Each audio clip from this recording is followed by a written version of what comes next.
We're at 40 Kings Road in Chatham. We're going to do the walkthrough scope of work. If you can see how close my truck is here, it's really tight on the other side. So if I was to go down here, this would be too tight. So what I'm proposing to do, I also spoke with a local real estate agent on this one, is to take this wall, knock it down, and move it over here. This will give us another 2 feet. So therefore you can actually park in the driveway. When we do that, this is a concrete driveway, but then we're going to have the dirt here. We're going to have to redo new asphalt on here, which is not a bad thing anyway, because that'll give you all this to be new.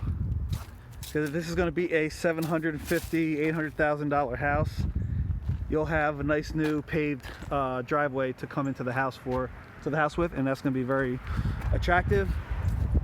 We have to get the lawn cut, pick up all the leaves on the outside here. The front over here above the garage, this concrete we're going to have to do some work to because it pitches down, and all right over here it pools with water. We have to do gutters all throughout the house. We're going to do some landscaping up in the front here, get rid of the tree stumps. The foundation we're going to stucco it so it's going to match the back of the house. You'll see in a minute. We have to get the service upgraded. It's not even connected to the house. Air conditioners need to be set properly. We're going to close up this window. We have the outlet for the power source. We're going to have the air conditioning disconnects out here. We can change that window. If we want to add a fence along the side of the house and maybe the back, so it's more private to the apartment buildings and the garages right here, we would need a permit for that. It's not going to be included in the scope right now because the scope's getting kind of big. The bottom of the stairs we can't have sitting on this pressure treated wood down here. So what we're going to have to do is we're going to have to build a concrete landing pad here.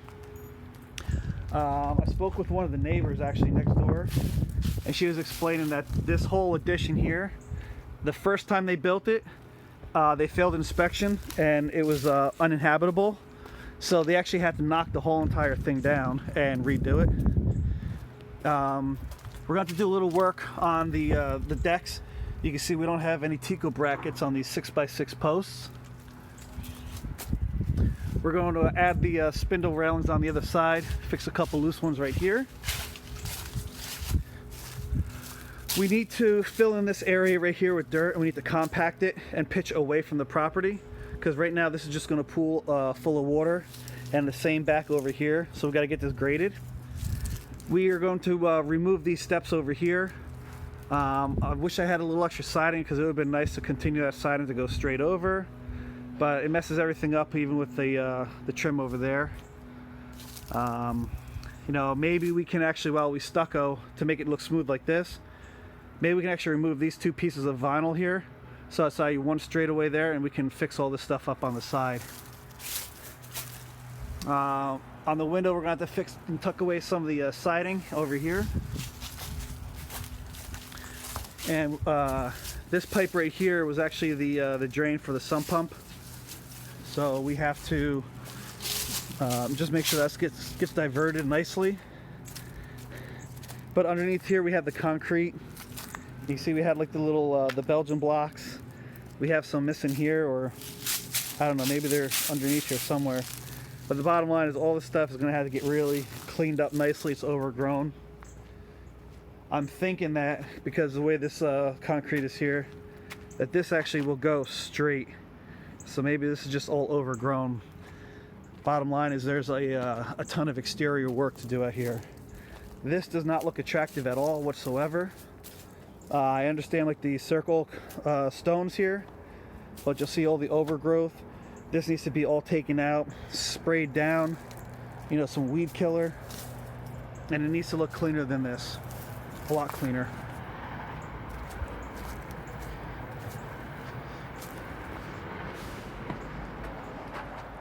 Oh, we just missed it, but if you heard it, the railroad track is right behind these houses over here. So we're gonna keep this door. We'll just paint it maybe like a nice red. We got to add exterior light fixtures all throughout. On the first floor, We'll start over here. Number one, this is the crown molding. This is not how you install crown molding. Number one, it's flat on the wall and it's upside down. This crown molding is supposed to be on an angle. So they messed up all the crown molding here. All the trim on here is going to come off. So you see the spacing differences here. So what they did is they spackled all this, and they should have actually framed this out with pine. So you should have some pine blocking all throughout here, and then you can picture frame with the windows. They used the wrong kind of trim. They brought the pre-cut stuff, so it goes here. It gets cut right there, and then they added this little 2-foot section. That just looks really bad and sloppy. Again, maybe $200,000 house, acceptable. This house, not. Unfortunately, you'll see we have outlets in place. These will not pass inspection. These are not, well actually that one is tamper resistant. Like this one is not a tamper resistant outlet. You see the black in the lines, but you see this one has like that little plastic in there. Every other outlet I've checked is not tamper resistant. So all these are gonna have to come out. The floor is completely shot and buckled. You see it buckled here, it's all buckled over here. This is a engineered hardwood flooring. It should not have been put down in the first place on this house. I'm going to assume that we should be putting hardwood floor down here. Behind this wall is a closet. The layout to have this other opening here does not make any sense. This wall is going to be closed in so that you can at least put a couch or something over here, because you would have a couch here. You can have a couch on this wall over here. And then this fireplace, we are gonna dress this up really nice. Put a mantle on here, it'll look like $1 million. And this is where you put your TV, which means you gotta get some outlets over there, that kind of stuff. So you'll see we walk around this closet. So this closet, we're just gonna extend it, it'll be wider, and that's okay. We have a half bath here, which when we do this, the swing will be the opposite way. Because now you have to kind of walk into the kitchen to walk back over here. And the problem that we have is the space in between the toilet and the vanity is just way too tight. This does not work for a half bathroom, unfortunately. So a solution to do, and this has been confirmed by different people and I agree with this, is to take this wall, we actually come into the kitchen more, give this bathroom some more space so it's a functional, usable half bathroom. Unfortunately, with the water damage, these cabinets are really not going to be saved. Ironically, I know the cabinet installers on this job site, they actually put a lien on the property, but you'll see your doors are all warped and buckled. So that happens, this happened on a lot of on the cabinets. And in the end, I know it's going to happen and we're going to redo these. Because even if we put the microwave here, that's a really expensive microwave. The fact that they have the cabinets, you got that space right there, is kind of pointless. So a couple solutions is we can run some cabinets on that far wall, and then where you have like this island right here, we can actually put on this side. So your kitchen would be two-sided and you kind of walk right straight through your kitchen. And that leaves you the open area here. We know we have multiple burst pipes throughout this house. But we could definitely do a better job on this kitchen here. We know we have some other burst pipes here. So all that crown molding is going to be coming down. All the trim is coming off. All the base trim has got to come off because we got to rip up this floor to put down our new floor. We have to do all the recessed lighting. There is a massive amount of sheetrock work to be done in this place. Unfortunately, not much we're going to do over here. There's one step and then a landing and then a step up into this little room above the garage, which was converted. It's like an office space. But you're going to see this is the water that was leaking from the opposite side. You can see how it pooled in this area, which I told you outside, and it just came into the house and soaked this all up. That's why all this is moldy here. But all this sheetrock you can see over there, so it extends. The bottom line, at minimum, the bottom 4 feet of this is going to have to get exposed to make sure we don't have any mold that has been growing up. All these windows will be trimmed out, but when we get real close, If you see what all the spackle work looked like, this is why we know we're going to have a lot of work to do. And you'll see it gets worse other places. Oh, one last thing. So these light switches here, which is in this fireplace room. So this switch right here controls the kitchen. This one right here controls the island. And then this one controls the living room. The bottom line is those switches need to be moved. They're part of this living room area or the kitchen. If anything, they could be taken from there, maybe put on this column over here, which makes sense because then the switches are going to be split between the two rooms. But you would, even though this is a three-way switch for the lights here, if you were standing over here, there are no switches anywhere for you to turn the lights on. So it's kind of stupid that it's in the opposite room. We'll need all the return register vent covers. We're going to add a thermostat, smoke alarms, carbon monoxide detectors. The stairs here, I would really hopefully that we can just carpet these for a couple reasons. One, with the water damage. We already have split boards and they are buckled up now. Two, I can get rid of this wrought iron railing and I can put up a wood one. And three, I don't know if you can see, but the stairs have a very large dip. So if we put carpet on here, I can furrow these up, I can level all these out, put carpet on it, and you'll never know. Structurally, it's fine the way it is right now. The other reason why I want to put a wood railing here is because even though the metal stops here, we need to continue the railings going up. So I would continue this with a banister, and then you continue your railing up there, no problem. This is your wall. There's a really big hump right here. You won't really see it on the video, but that one right there, it comes up, it comes out a good inch, and then it goes back in.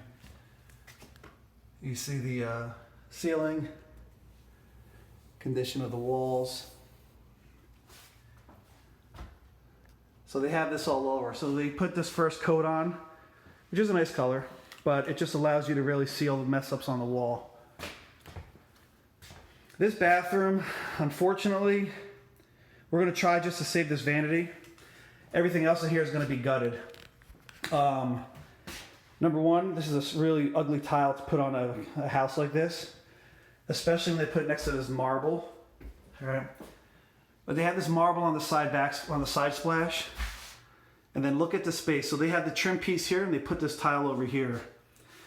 In addition to the trim piece, you can see it's not even flush. This tile should have been brought out more. The other issue you're going to have is to put up a shower curtain or a shower door, because the tub is right in the middle of the damn window. So when they did the siding, they should have moved that window. So in order to fix that, what we're going to do is we're going to take the tub, instead of going this way, we're going to put the tub this way. Now the window in the bath and the shower is not optimal, but it's acceptable.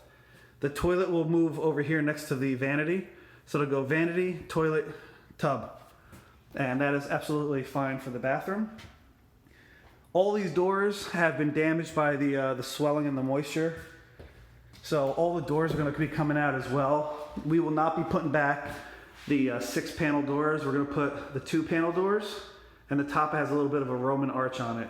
Much classier. Again, pack out these windows, fix up all the cracks on the ceiling.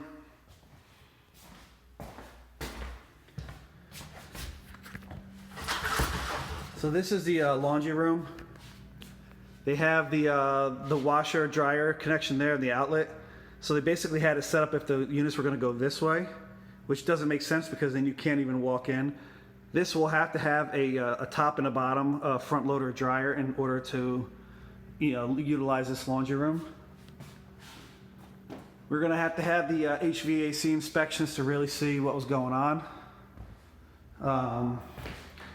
This is just kind of telling you the contractors you had here. So the gap is proper up there, but they didn't know how to set a door properly, because I can clearly put my fingers in here and then some. So it tells you the kind of work that was done here. We're going to need the closet door, which maybe we're going to widen, because this is going to be a 24-inch door and it's going to be really tight, but they have extra room to go wider on here. So when we need a new door, we'll probably just make that bigger, it'll look nicer. On these closets, we're also going to be adding all the shelving and the bars. We are not going to be keeping this. This thing is about, it's only as thick as this panel is. This is 1/8 inch thick. This looks like garbage. This is the cheapest thing I've ever seen. So we will be changing that as well. And you can see how when they add the trim on here, they forgot to put the sheetrock on here, because now the sheetrock or the pine jam would have to go on here, and the trim would have had to actually come out more. That window's broken. Can you see like how bad the ceilings are, spackle wise? I don't know if we're getting all this on the video. End result, a lot of spackle work to be done. So you have the closet here, no shelf, so we're going to add the shelving rods. This closet is really deep, so we're just going to make this a normal closet. This wall right here, we're actually going to pull closer, and you'll see why in a second. So this bathroom is going to be gutted. This can't be saved. So what's going to happen though is, instead of having the shower just this wide, it's about 3 feet, we're going to extend this about another foot, and we're going to go deeper because there's wasted space back there. Bathroom folks, there we go. So instead of having the shower diverter on this wall here, we're going to put 2 of them, one here and one over there. We'll have like an alcove in the center for a lot of soap dishes. But notice we have the subway tile here, and like because they didn't measure properly, they put this little strip of subway tile up there. $750,000 house, 800, and these tiles are not even lined up. This tile, you see how they've fallen down? They weren't set right. These aren't even lined up. You can really see the difference in the grout, the spacing here. So they didn't know how to set tiles. And like even over here, you have like 0 opening, and then you have the 1/8 inch.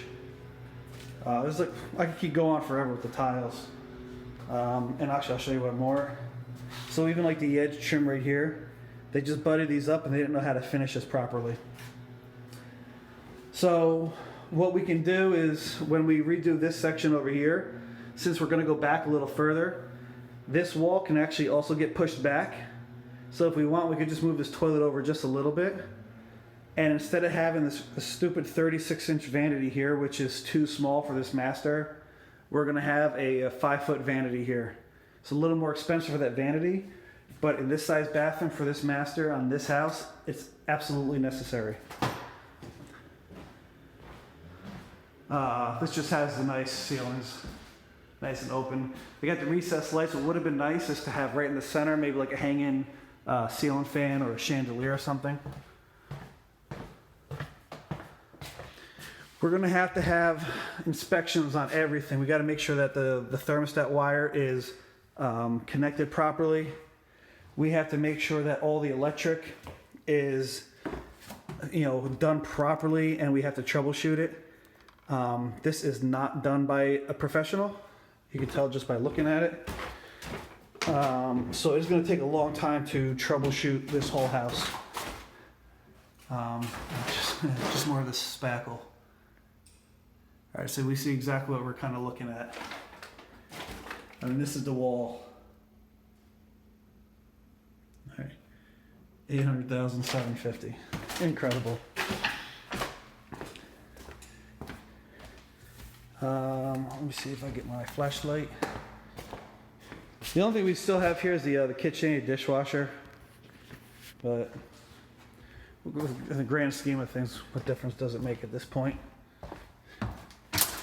So the stairs down here, we'll have to do something with. This whole basement needs to be gutted completely. This is all their spackle of my feet kind of work. This is where all the mold is. Somewhere in this vicinity is where the water meter was. But this is, you have mold all throughout here on those back walls. This panel still needs to be changed out. I mean, this is a 100 amp panel.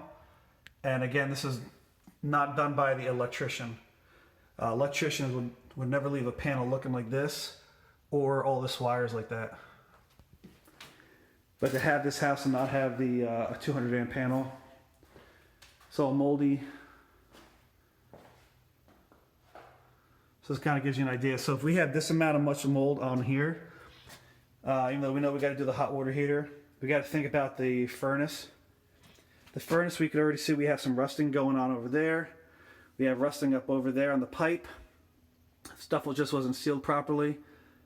The condensate line over here just was not done neatly. Could have all been redone properly. I don't know if we're going to have problems with the furnace. It is actually new because I can still see the warranty paperwork there. But, you know, it just wasn't completed, hooked up yet. Down over here, we just have some more mold in the basement. We have mold all on the sheetrock up here. We have mold over here. And we have mold all in there. So I can see outside over there. I'm not sure what that is. Once we get this place gutted, then we can readdress what has to go on here. I mean, the tiles are down here. Maybe they can be cleaned. I'm not sure yet.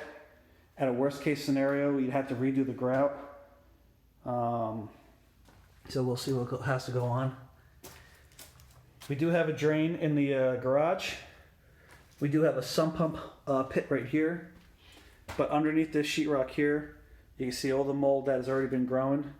The mold that's growing on that sheetrock as well. So all this is going to be coming out. The garage door, maybe somebody, you know, maybe